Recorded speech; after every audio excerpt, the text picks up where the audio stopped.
I think we housed about 15 insurance families last month, and the gross about that was literally over $100,000 from just the insurance. 15, right? But then on the flip side with the government, with the veteran housing, for instance, we did house about 46 veterans over just a period of like a month, right? And then the gross over on that was about just 47,000. So there's a big difference, right? On how much, you can make really. Welcome to the Landlord Diaries, where we talk about midterm rentals and the opportunities behind them. We'll share landlord stories, talk about maximizing investment potential, and discuss how to live the very best landlord life.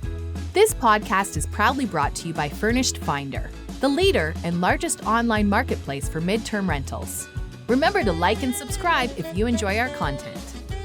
In today's episode, we're joined by KP Akom, a U.S. Army veteran and seasoned real estate investor based in Phoenix, Arizona.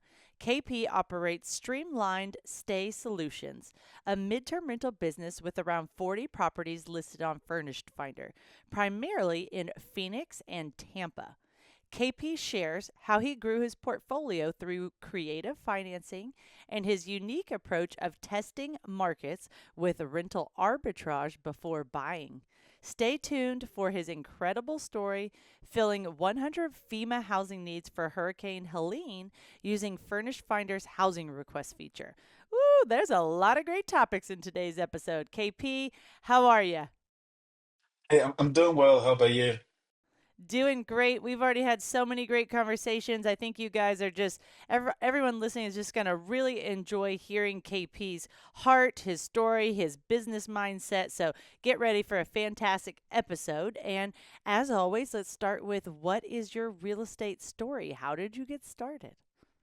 So I really got started in around 2018, and what actually piqued my interest really was reading a book called Rich Dad Poor Dad, right, by Robert Kiyosaki. And in that book, he talks a lot about how to use real estate to create generational wealth, right? So I was getting out of the military, trying to figure out what I wanted to do next, and then that's when it piqued my interest. So getting out, I had, the opportunity to use a VA loan, so I used that 0% down, $0 down payments, really, which was actually pretty nice because I ended up getting credits back. So I got cash back from from buying the house, really. So I bought it for Wow. $0 and then made money back. I know, right? And which was nice because that helped me to buy furniture, furnish the house. And when I got it, I didn't know I was actually gonna use it for midterm rental like Airbnb. I was actually thought I was gonna stay in there. But my brother in college had told me about Airbnb because he planned on listing his property on Airbnb for the summer. So I decided to try it out. So I just no pictures, just I think one picture of the front of the house. I loaded it on Airbnb, and then like the next day I got somebody booked for 90 days.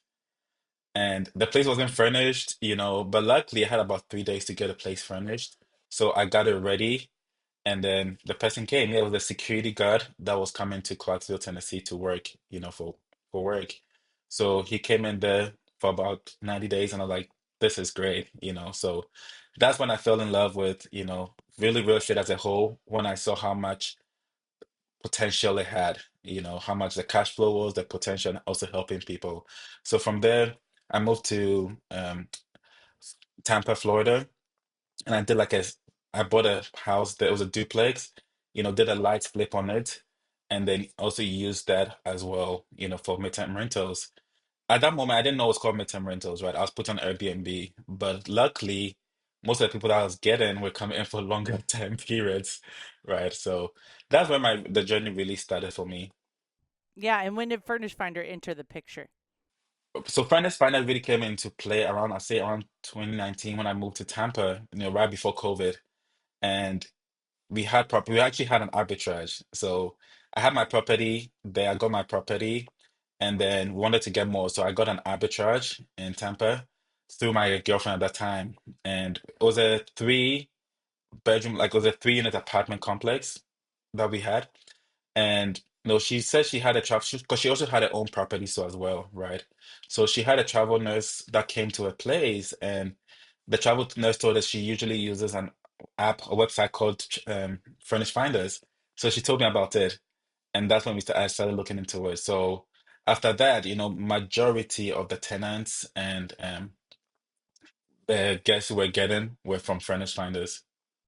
And we'll get to this later, but you actually, a majority of your stays are not just travel nurses. You have such a large variety, including this insurance housing, some government contract Yes. housing coming up. So, you want to give us a little brief overview of who your main tenant type is, and then we'll continue with scaling to 40 rentals in just about 6 years. That's amazing. Yes, definitely. So when we first started, it was when we first started going big in this space, right? It was more of a travel nurses, but as the years went by, the dynamics have changed, right? So right now we're getting a lot of entrepreneurs, digital nomads, construction crews, and that's for the MTF side. And we also do like the corporate housing too, where, we are getting from different organizations like Boeing, right? And then we do the insurance relocation. So we're helping house displaced families, people that like their house burned down to fire or flooded for some sort of reason. We're housing a lot of those as well. So I'll say our dynamics is pretty broad, even helping veterans too, right? We house a lot of military veterans too as well. And tell us what your current portfolio looks like. How many properties do you have? How many of those do you own? How many are arbitrage? So the ones that we own 40 doors right now. Everything we have on Furnished Finder is one that we own, right? I love We that. we have managed for people in the past, and we still currently do manage. So I think in total we're probably around like 60 that so about 20 of them are ones that we're managing, right? And then 40 are the ones that we own.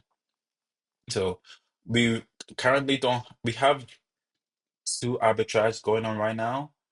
But those are just specifically for insurance relocation, right? So Okay. what happened was our insurance connects reached out to us and like, hey, we need a property like in North Phoenix. Do you have anything available? But at that time, all our properties were booked. So we had when we were doing arbitrage, and we can go back into it when we get into the arbitrage section. But we had really good relationships with a lot of apartment complex managers, right? So we reached out to one like, hey, this is what's going on, and like, yeah, they can give us the rooms for them, you know. But currently in our portfolio, we don't really count the arbitrage as part of our portfolio right now.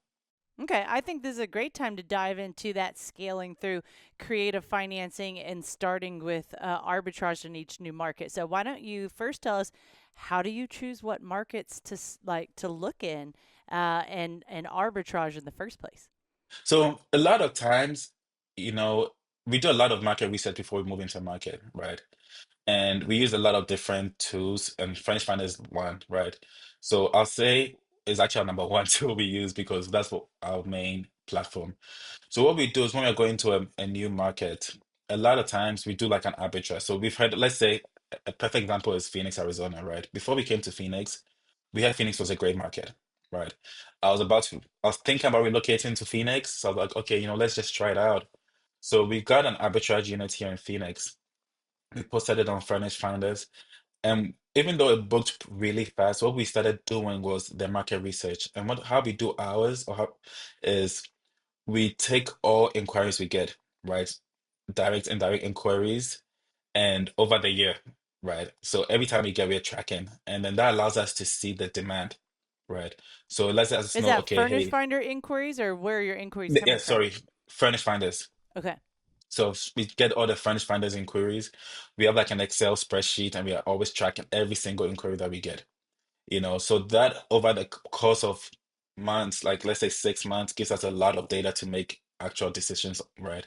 So we know that, okay, a place market like Phoenix, it's easier to work out a 1 bedroom and 2 bedroom as opposed to a 4 bedroom on Furnished Finders, right? Okay. So the last time I checked the data, for instance, I think out of 2000, about around 2,600 inquiries that we've had in the Phoenix area, out of the 2,600, I think 82% were for 1 bedrooms, which is mind blowing, right? 82 was for bedrooms, and we had about 10% for 2 bedrooms, which I thought would be higher because we usually get our 2 bedrooms rented out pretty fast. And then 3 bedrooms and was the lowest, right? And then 4 bedrooms were like 0.something%, right? So having that data in mind, we know that, okay, if we are buying a property in Phoenix, right, we want to get a 1 or 2 bedroom, preferably a 1 bedroom, right? So then if it's like, let's say a 4 bedroom house, single family house that we're buying, you're gonna get a permit to just split it into like a 4 bedroom mini apartment. I mean, sorry, 1 bedroom, like 4 units, right? And then rent it out by the 1 bedroom. And that helps us to maximize our cash flow and also really helps with the occupancy because we know that's a model that works in Phoenix, you know. Mm-hmm. The other Yeah. markets that we've tried in like um Florence, Kentucky, for instance, that the one Where? bedrooms worked, Florence, Kentucky. We did market research there too as well. The one bedrooms were okay, but I realized that there they wanted bigger properties. So it's very interesting to see the dynamics across the US on the types of properties that people are looking for, right? The number of bedrooms, I mean, that people are looking for. Yeah, that is very interesting. So when you start in a new market, how many properties do you typically arbitrage? And then through that whole first year, you're collecting those 2,600 inquiries you're referring to, and you're turning those in any other markets you've been in, and then you're turning those into a strategy of what size to buy, where to buy in that city, et cetera. So how many arbitrage properties do you normally start with? So usually we do three, right? Okay. And And you I'll say spread them I out, or they're all in the same area? it's usually in the same area actually, which is and Interesting. it just happened to be that way, Uh huh. So I'll say like the first one I got in Tampa, for instance, we're trying to get one, and then the landlord's like, "Hey, we have these other two. If you want to take it?" So I was like, "Okay." They gave me like first month free, so like I'll take it, right? And the Mm-hmm. same similar thing happened in Phoenix, where I actually bought somebody out of his business for that one. Oh, Which was a very nice. interesting story how that came about. But I bought someone out of his business, and he was doing arbitrage, so he sold the three to me. So Nice. it was all in the same area. But once we started expanding the arbitrage in Phoenix, because we wanted to try different areas in Phoenix, right? Phoenix is huge, you know, and we found out about a TSMC project going on in North Phoenix. So we're like, hey, you know what? Let's get a few apartments in North Phoenix. So with that one, we did start with one. Actually, sorry, we started with two bedrooms, and then we realized it was really good, and the data was showing a really good demand for 1 bedrooms as well. So we ended up getting, I think a month or two later, we ended up getting another 1 bedroom. Okay, and so for those listening, what is TSMC? Oh, sorry. So it's Taiwan Semiconductors. It's Oh, one of those okay. big chip making companies, Mm. and they had like I think a $60 billion facility they're building in Phoenix. So we got a lot of, and that's also very interesting dynamic too, right? So even though it was in North Phoenix in the US, at that moment, a lot of our tenants were actually international people, right? We got a lot of people from Taiwan, because they're coming here as independent contractors to work for TSMC, so that's also a very interesting dynamic to add to the group of people that we're renting out to. All right, so wrapping up scaling to 40 midterm rentals, already so intriguing how you go about, really securing a market and knowing that it's going to be a solid midterm rental investment. I think a lot of people are going to enjoy that takeaway. The creative financing side, how did you secure those deals to be able to purchase in your main two markets, Tampa and Phoenix? So now all we buy is creative finance deals, right? That's how we scale up. We've been scaling is through creative finance. So we usually do either like owner finance or subject to, right? And we spend a lot of time on Zillow. We have a team on Zillow that scrubs looking for potential deals. We work a lot with wholesalers. We also part of Pay Small Biz Group and the Sub 2 group as well, where we get a lot of deals from. So what helped us to scale is really, partners, right? Getting a lot of private money lenders that usually will help fund the deal for us, right? Because we try to use a lot of OPM, like other people's money, to buy these properties, right? So it's either we're using like a VA loan with like $0 down, or we're gonna get a creative finance deal and get a partner to go in with, right? So the way we structure it usually is, the partner brings all the cash we need for closing, whatever, cash for furnishing, and then we do interest only payments for like probably like let's say a year, and then we pay them out after that, right? So that helps us keep our cash to furnish and expand a bit, like get multiple properties at a time, if I would say. We'll come back to how you operate your team a little later in the conversation, but I really want us to get to the Hurricane Helene story and filling 100 FEMA housing request needs through Furnished Finder's housing request feature. Today's episode is proudly sponsored by Furnished Finder, the ultimate platform for hassle-free midterm rentals. Whether you're a seasoned landlord or just getting started, Furnished Finder has everything you need to find your next tenant. With Furnished Finder, you can say goodbye to booking fees, markups, and commissions, and hello to direct bookings. If you're ready to experience all the benefits renting your property for 30 days or more, head over to FurnishedFinder.com where you can list your property for one low annual price. We make it easy to get started. So we are about to talk about the FEMA 100 housing requests that KP was able to help fill.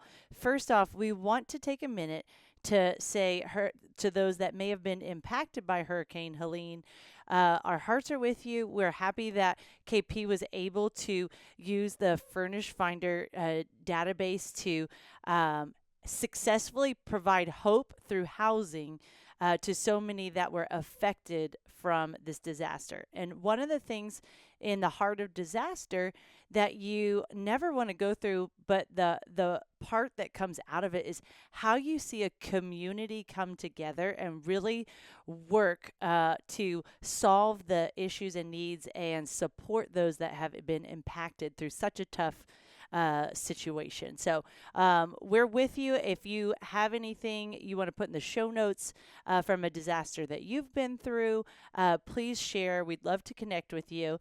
But can you share the story and fill us in on what that was like and how it worked?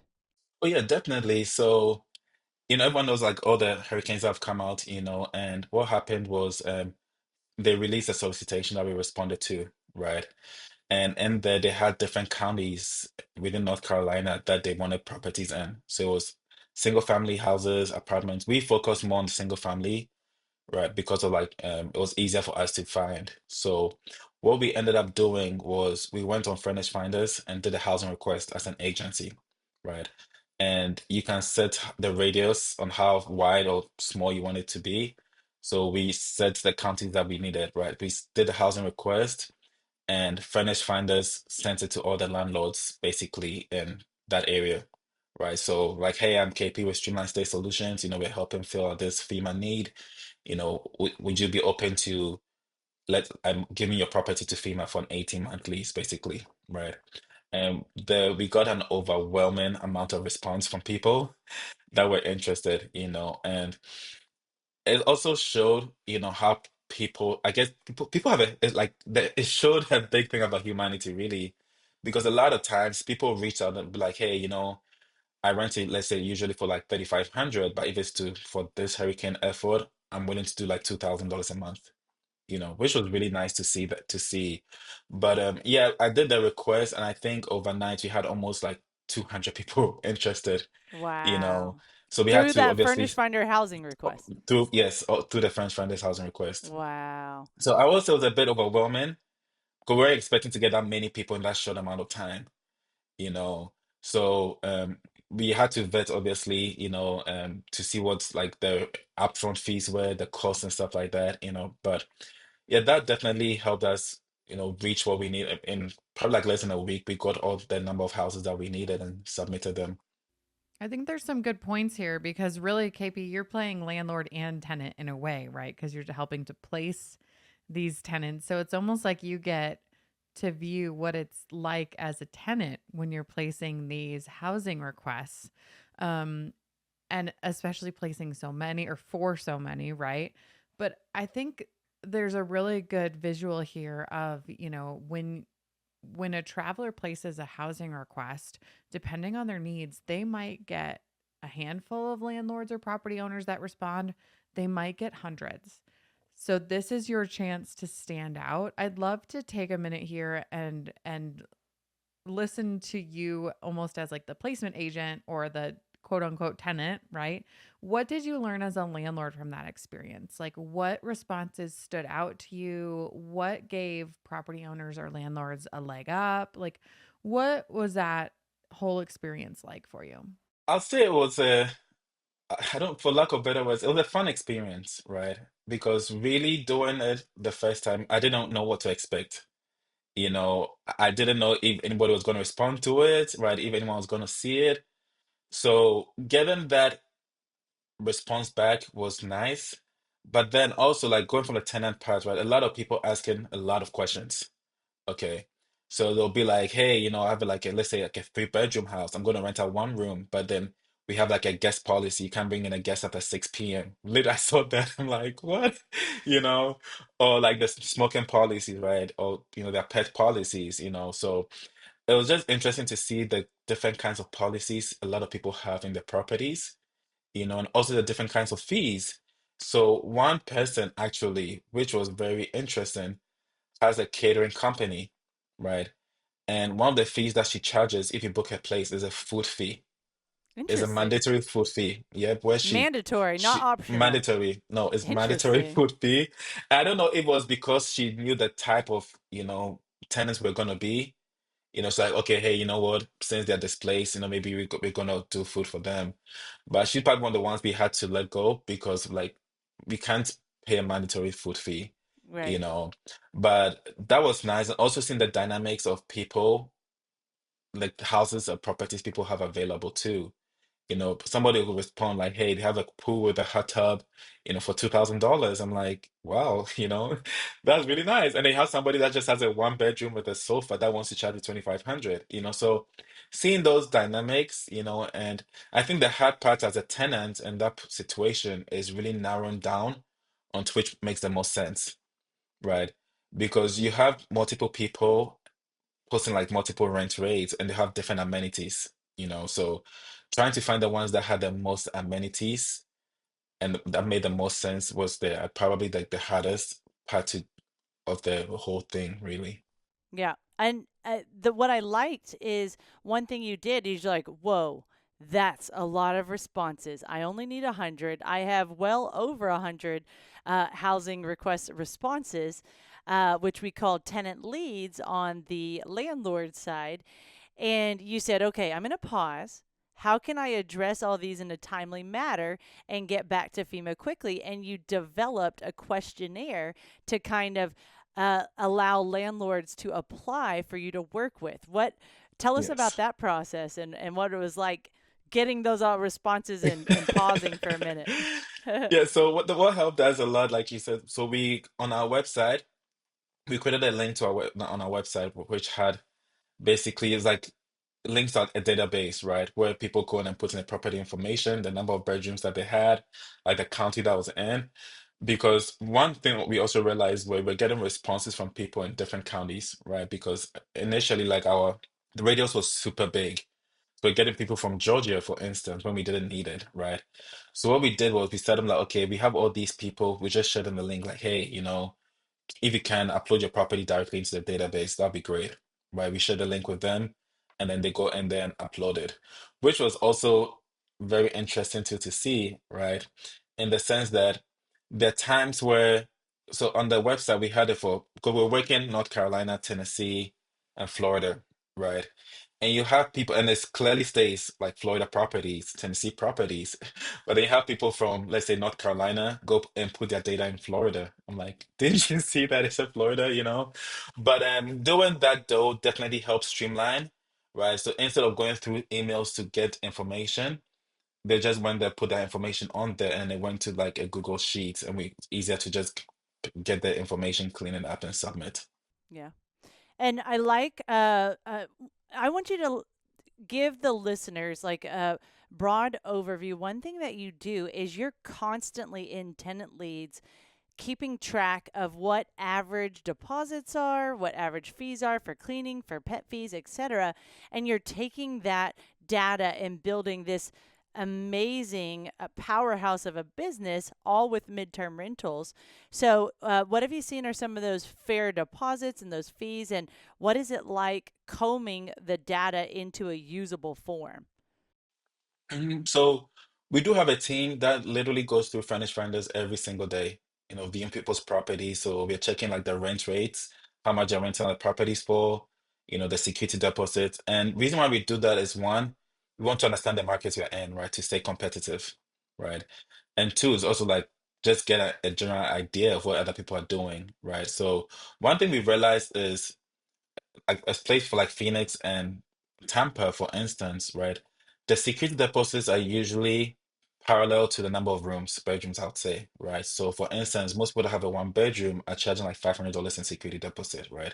A two bedroom is $1,000. A three bedroom is 1,500. You know, I would say the max I have seen those around 1,500. We have seen a few like 2,000, but most of them usually for like a three, four bedroom is usually around 1,500 is what they do, you know. So, which I think is a good dynamic, really, because then it makes us very competitive too, right? Because you're not going to charge higher than the market rate on security deposits, you know. With the properties, there is a big variance, right? Where you see one bedrooms, using the just the Phoenix market as an example, you see a lot of one bedrooms, between like let's just say like I think 1,400 to like let's say 2,200, something like that, right? And then you see like two bedrooms around, the next bracket basically. But then within that range still, we found out like for one bedroom, the sweet spot is like an 1,800, right? Because what we do is we don't just get the data. What we do is we actually reach out to these tenant people, like these tenant leads, right? So even though it's in an unmatched, you know, section of Furnished Finders, we still will reach out to them like, hey, we realize you're looking for a one bedroom, your budget is like, let's say, $2,000, for instance, right? We have a one bedroom for like, let's say, 1,500. Is it something you'd be interested in? You know, because a lot of times people have their sweet spot, but they're also okay with going higher or lower. So they'll be like, oh, yes, send me more information than we can send. Or they'll be like, okay, no, it's way, way higher than, my budget. And then we go from there. But we still reach out to every single lead we get on Furnished Finders, either matched or unmatched, just trying to see what they're comfortable with the range, how higher than the range they want to go or how lower they want to be. And that also helps us gauge on how to do our pricing. Hey landlords, are you ready to level up your rental game and simplify your midterm rental business? Well, get ready to meet your new best friend, KeyCheck. KeyCheck is your all-in-one solution for stress-free property management. With tenant-paid screenings, online rent payment processing, custom lease creation, and a suite of incredible landlord tools, you'll wonder how you ever lived without it. No more chasing down checks or sifting through piles of applications. KeyCheck helps you organize and manage all things landlording in a simple and efficient way. Make landlord life a breeze with KeyCheck, the game changer for modern property owners. Visit keycheck.com to unlock the power of stress-free property management and take your rental business to new heights. One more thing to wrap up the FEMA section in the housing request is, how does the process work, right? When a request like that comes in, especially with a disaster, mind you have to move extremely quickly. You needed to fill 100 housing request needs. So how do you partner quickly with those Furnished Finder hosts? Do they give you pushback? And then what do the contracts look like between you, the host, FEMA, etc.? Yeah, so we have received some pushback, and a lot of it is mainly because they want to do like a credit check on the people, right? But with that is most of the tenants are coming from FEMA, right? If FEMA is the one's paying for it, and you really can't do a credit check on FEMA, so that has been like one of the pushback, which is a fair thing, right? Um, that happens. But usually what happens is we get the solicitation. We know, okay, there's a number of houses that they need in this area, right? So we provided, like, okay, great. You can go ahead and start filling. This is a list of people, So what happens is we sign a lease with FEMA, and then we sign a lease with the landlord. So we're like the middle person, right? So FEMA pays us and we basically pay the landlord, you know. So we try to pay for, cater for all the landlord's needs, like all the fees that they want, all the utilities, all the bills and whatever it is. We do cater for that, right? And then we also cater for FEMA's requests. So that is the hard part, right? Finding the properties that are in line with the FEMA requirements, right? Because the thing is, a lot of times FEMA actually also will inspect these properties too as well to make sure that like they're compliant, because they want to make sure, hey, they're safe area, it has all the basic amenities and needs as well too, right? So once we submit it, FEMA will actually inspect these properties before they give the go ahead.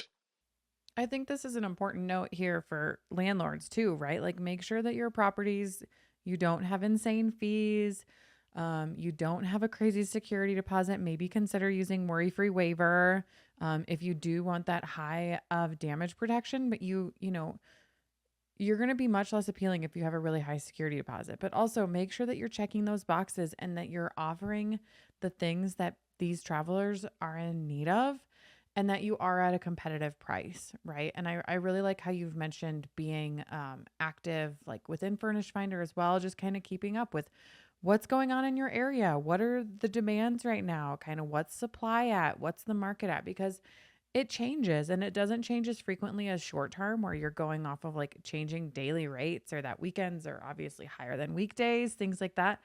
But you do still have some swings in supply and demand. And it's really important to keep track of those and not just say, okay, I'm going to put my property up and then, wait for my check to come in the mail. You have to be a little bit more involved than that.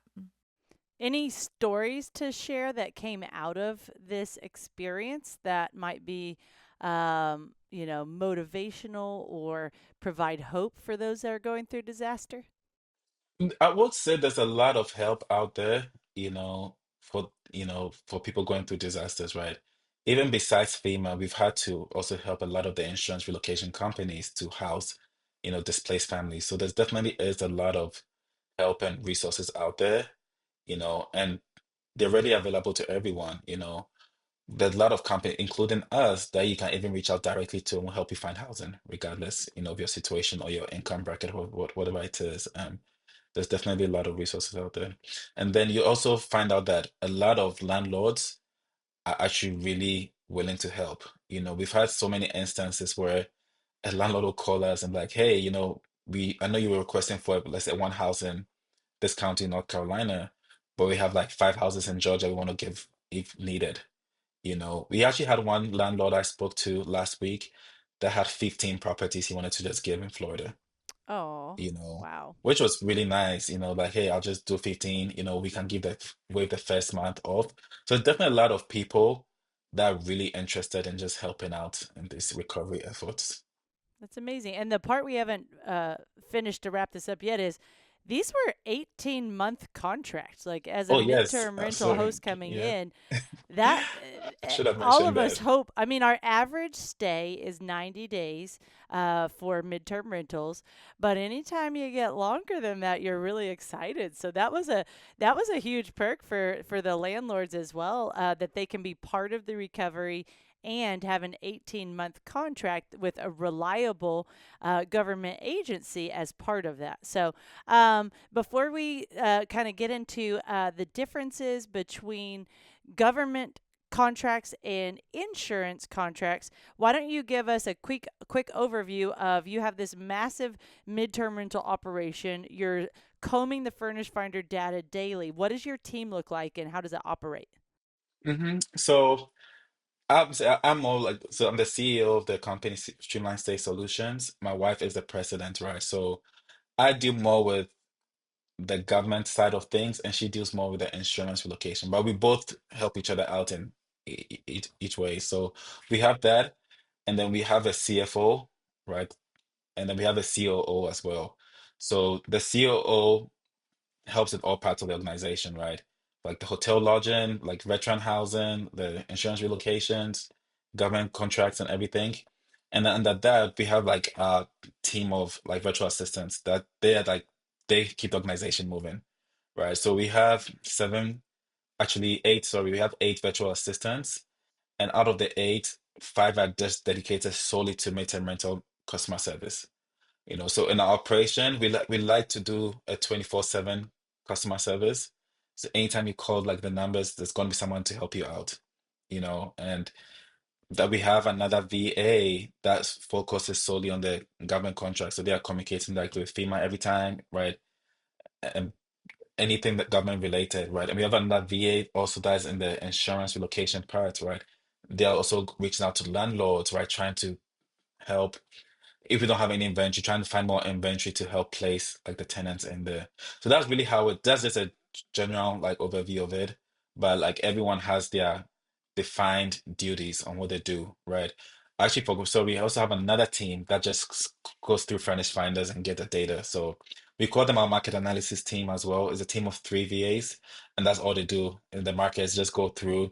They don't respond to people, they just go through looking, combing through, getting the data, and we have a team. So the customer service team is one in charge of responding to people and doing the outreach on furnace finders, and we have the team that just gathers just the data for all the markets that we are in. Wow. If you're listening, you're thinking, that will never be me. I am happy with the one or two properties I have. So, what in the world am I listening to this episode for? The things to keep in mind are he's giving you a ton, KP is giving you a ton of insights of how to be ready with your one to do properties when corporate housing agencies and providers and travel nurse agencies, anyone that is coming to Furnish Finder to find reliable housing for their travelers or tenants, they want to be able to know that you are ready to partner with them. So listen to this episode and take those key takeaways of what fees, like how can I stay competitive? How do I stay responsive? How do I be ready for those types of contracts that come in? So that's how I advise you to listen to this episode if you don't have a desire to scale in the way that KP has, but you're just as valuable in your midterm rental business as KP is. And all of us together provide over 300,000 properties nationwide on Furnish Finder for reliable, affordable midterm rental housing with no booking fees. So keep it up, everybody. We're doing a great job as a team. And so, KP, as an Army veteran, thank you for your service. Feel free to share any experience you'd like associated with being an Army veteran. And then what's the differences between insurance stays and government housing contracts? Mhm, definitely. So, being an Army veteran helped us to certify our business as a service disabled, veteran-owned small business, and the government contracting realm, that is pretty big, right? Because you get a lot of contracts directed, especially from the Department of Veteran Affairs. If you're going to deal with veterans, they usually want a veteran to deal with veterans, right? So providing housing for veterans, usually they want it to be a SDV or SB certified business. So that has definitely been great. And then, talking about like the differences between like the government contracts and then the insurance relocation, I would say, usually the insurance relocations, as you can get one off with government contract like 18 months with FEMA, but on average, insurance relocation stays longer than the government's contracts, right? So I've seen some contracts with governments for 6 weeks, some for 3 months, some for 9 months, but the cool thing about the government too is they do repeat, they kind of extend. So you can have like, let's say a 9 month initial term and then they'll extend for 5 years, So one contract we're actually working on, which is more for like hotel lodging for like hospital patients going for medical treatment, for instance. It was a 1 year base contract and then 5 year option period, right, to extend for 5 years. So that's pretty cool. But obviously, with the insurance relocation, right, it's case by case basis as well, where you have a family that needs a place for like, let's say, 1 month. But then that's also cool because they usually extend, right? Because they're there maybe because their house burned down or it got flooded, and working with GCs, right? It can take a lot of time, you know. So I think they both have their pros and cons, really. And one of the cons with the government, I would say, is you need a lot of cash upfront, right? You need to pay the landlords because the government is net 30, so you're having to pay the landlords out of your pocket, right, out of your business funds, whatever it is, and then later you invoice the government.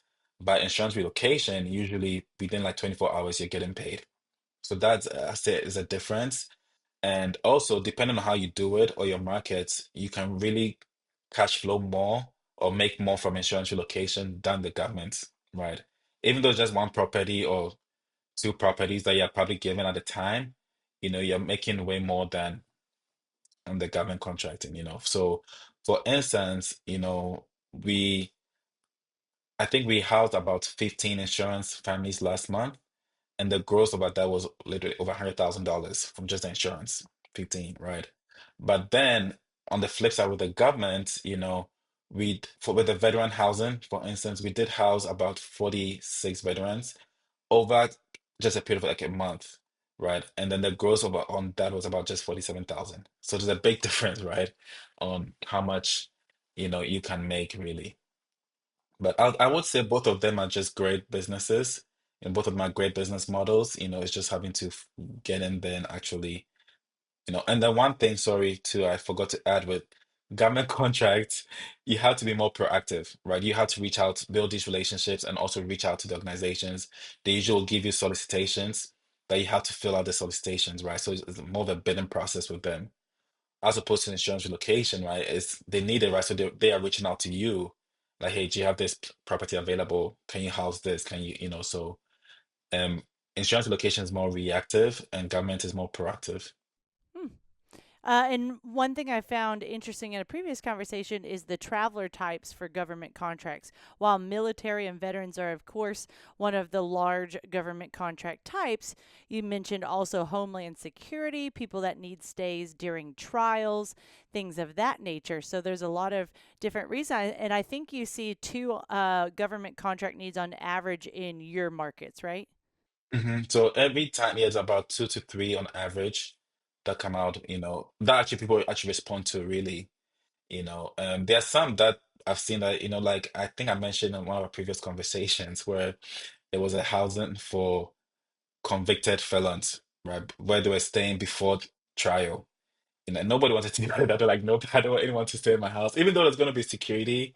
But that's the dynamics of, what you're facing, right? You have contracts that you have houses for judges, right? And you have some for felons. So it's really broad with that side of the, I guess, the business, the government contract side of the business.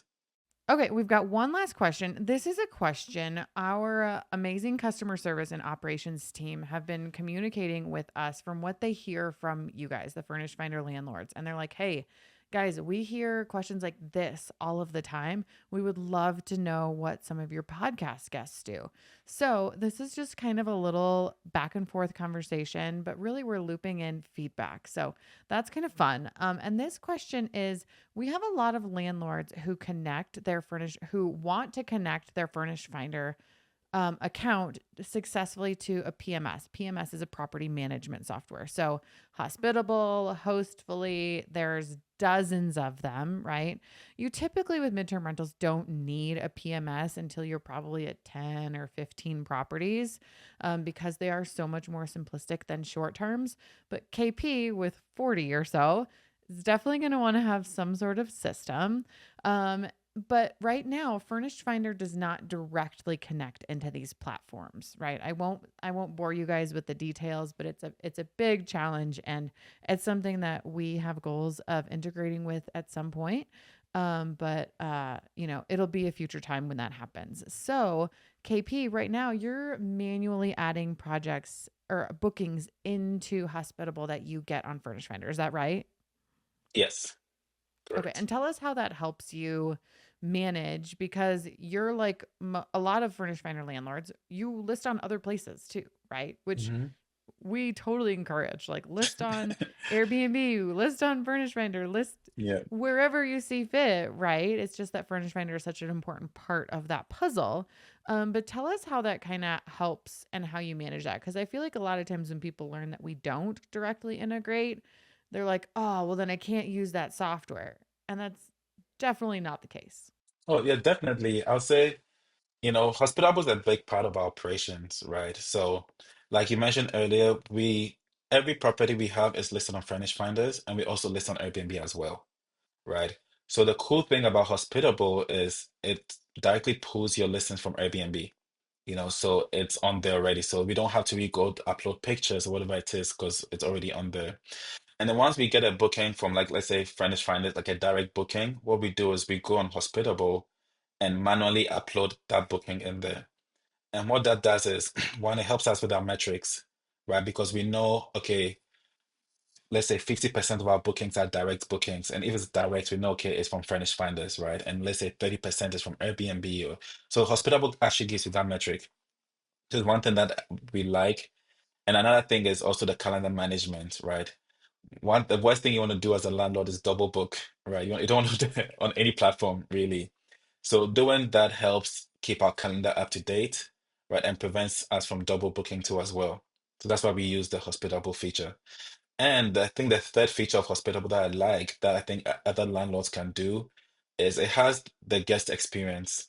Okay, so you can do your check-in information, your checkout information, parking, laundry, whatever it is that usually you use for Airbnb. You can also use it for your Furnished Finder guest, but instead of it like texting, I mean, send it to them on an app, it emails it to them, right? So that's how we use it. So once we put the guest in our hospitable, like 24 to 48 hours before their check-in, it sends them the check-in information, right? So this is what the Wi-Fi, your parking, this is gonna be your door code, whatever it is. And then right before the checkout too, it also sends them that information too as well. And we also use it to do like a mid-stay check-in for like the longer stays. So like usually 14 days after the check-in, we just want to just check in to see if there's anything they need from us, if there's anything we can do better during their stay, you know. So all that is automated really. So you don't always have to think about it. Oh, I forgot to message this person, I forgot to send the check-in information. As soon as we add the manual booking from Furnished Finders, it automatically does that. That's great feedback. And for those of you listening that don't have 10 to 15 properties or more, some of the Furnish Finder tools you can use, which I use successfully to operate my midterm rental business with 8 midterm rental doors, is the house rules section of the edit listing process to welcome all of my guests. And then there's also tenant tracking. So anytime I want a quick reminder of when my next property is coming available, I keep everything up to date in my Furnish Finder dashboard under the tenant tracking tool, because that's the site I'm in the most. I constantly, check my calendar availability. If I'm within 30 to 60 days of my next stay, I go recheck my marketing to make sure it makes sense. If it's winter, I switch my fire pit pictures towards the beginning. I move my pool pictures towards the end. So, you want to stay active in your Furnish Finder account, and we've created all the tools you need to successfully run a midterm rental business from within Furnish Finder, and we're continually adding products. So stay tuned to our channels such as this podcast, the Landlord Diaries, our emails, our social media channels, and we're going to keep you up to date on any new products or product changes that are important for you to be aware of. So, to wrap up the episode, KP, how should people connect with you? And for those that are considering investors that are considering Furnish Finder, what would be your first? Okay, this is your action plan. Yeah, definitely. So, I'm on. So, I think one of the easiest way to connect is through our website, which is www.streamlinedstays.com.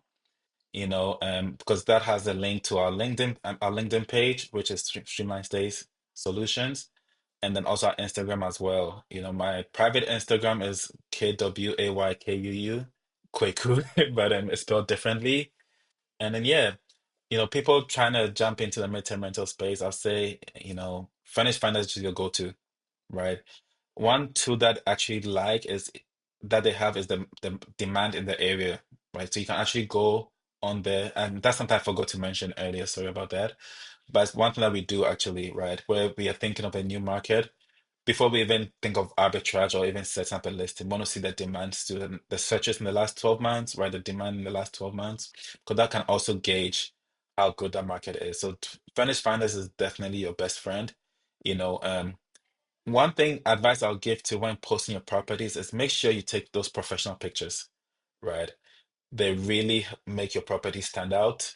I think a lot of people just use their phone and just take a picture, and you can really tell the differences, right? So you really want to make sure you're very particular on your pictures that you're taking, your descriptions, all the amenities that you have available, or the utilities, whatever you have available on the property. You really want to make sure you're putting it all out there. Well, guys, you've heard it on the Landlord Diaries. Another great episode. Stay tuned every week for new content from all over the nation with investors in the midterm rental space of all different sizes, going from one property up to 40 plus properties like KP. So thanks for being with us, KP. We'll catch you all next week. Don't forget to subscribe, share this episode with a friend, like the episode, comment. We love to engage with you, or we would absolutely appreciate your reviews on Apple Podcasts or Spotify. Have a great day. We'll catch you next week. Bye, everybody. Bye.